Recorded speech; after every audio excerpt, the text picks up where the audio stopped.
A história que vou contar hoje é sobre uma máquina que não apenas andava, mas que viajava por décadas por ideologias completamente opostas. O que você pensa quando vê um Fusca? Talvez um carro de hippie, cheio de adesivos de flor, um símbolo de paz e amor, ou então o primeiro carro da sua família, um carrinho que todo mundo amava e que era pau para toda obra. Mas se eu te disser que o carro mais amado do planeta, o Fusca, na verdade, tem uma origem sombria, nascido de um dos regimes mais brutais da história. A história de hoje é sobre o maior paradoxo automotivo de todos os tempos. Por que o Fusca, um carro criado para a guerra, se tornou o carro do povo? Para entender a história do Fusca, a gente precisa voltar para a Alemanha dos anos 30. O país estava se reerguendo depois da Primeira Guerra Mundial e o recém-chegado líder, Adolf Hitler, tinha uma visão para a nação.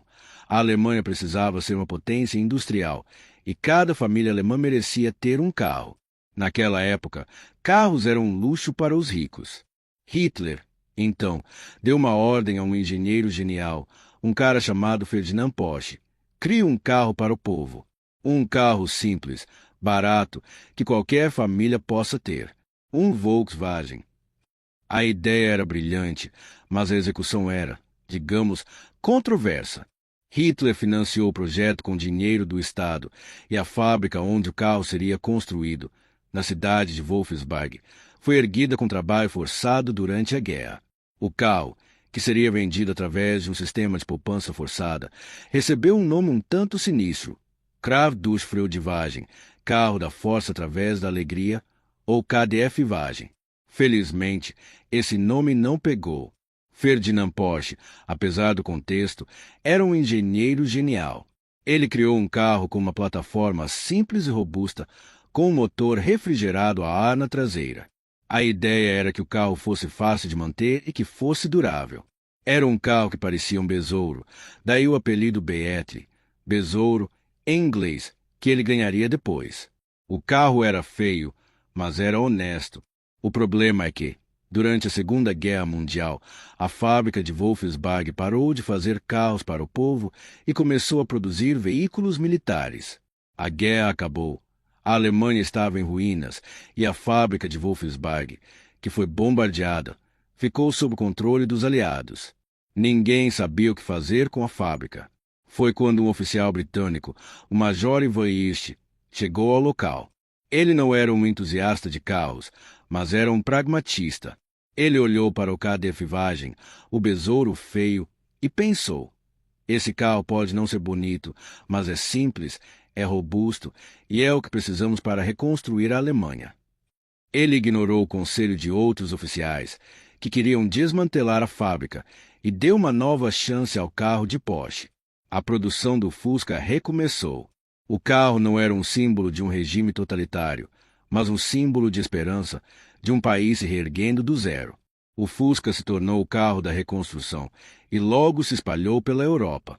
Mas verdadeiro teste viria nos Estados Unidos, o país dos carros grandes, luxuosos e beberrões.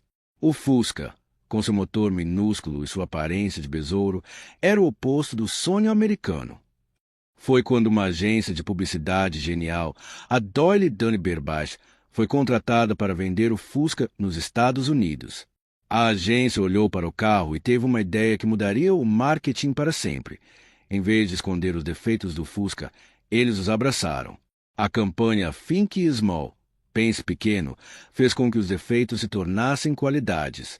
O Fusca não era grande, era pequeno. Não era luxuoso, era simples. Não gastava gasolina, era econômico. O carro feio se tornou honesto. O carro que foi oposto do sonho americano se tornou, ironicamente, o carro da contracultura, dos hippies, da paz e do amor. O carro do regime totalitário se tornou o carro da liberdade. E foi assim que o Fusca conquistou o mundo. Ele se tornou o carro de tudo e de todos.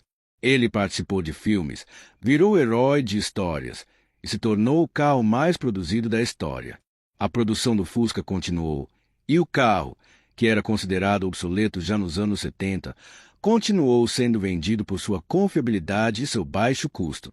A produção na Alemanha parou em 1978, mas continuou no Brasil e no México, onde o Fusca era uma lenda, um carro de família, um carro de trabalho. A história do Fusca é uma história de redenção. O carro nasceu de uma ideia terrível, mas foi reescrito pela história, pelos milhões de pessoas que o amaram, pelos hippies que o decoraram com flores e pelos engenheiros que o transformaram em um dos carros mais duráveis e confiáveis de todos os tempos. O carro que foi um produto da guerra se tornou, para sempre, o carro da paz. A história do Fusca nos ensina que a origem de um produto nem sempre define o seu destino. A história do Fusca, que começou com a ambição de um ditador e a genialidade de um engenheiro e terminou com a popularidade de um herói de cinema e o abandono de uma montadora, é uma lição de vida. O Fusca não era apenas um carro, era uma ideia. Ele era a prova de que a simplicidade pode ser mais forte que a complexidade, a honestidade mais valorizada que o luxo, e que um produto pode transcender sua própria história e se tornar um símbolo de algo completamente diferente. Mas a história do BET moderno também chegou ao fim. Em 2019, a Volkswagen anunciou que o BET seria descontinuado. Não havia mais espaço para o carro na linha de produção da montadora, que estava se focando em SUVs e carros elétricos. O último BET moderno foi produzido e, dessa vez, era para valer. O carro, que foi um símbolo de resiliência e que sobreviveu por décadas, finalmente se despediu para se juntar à lenda. E o que resta do Fusca hoje?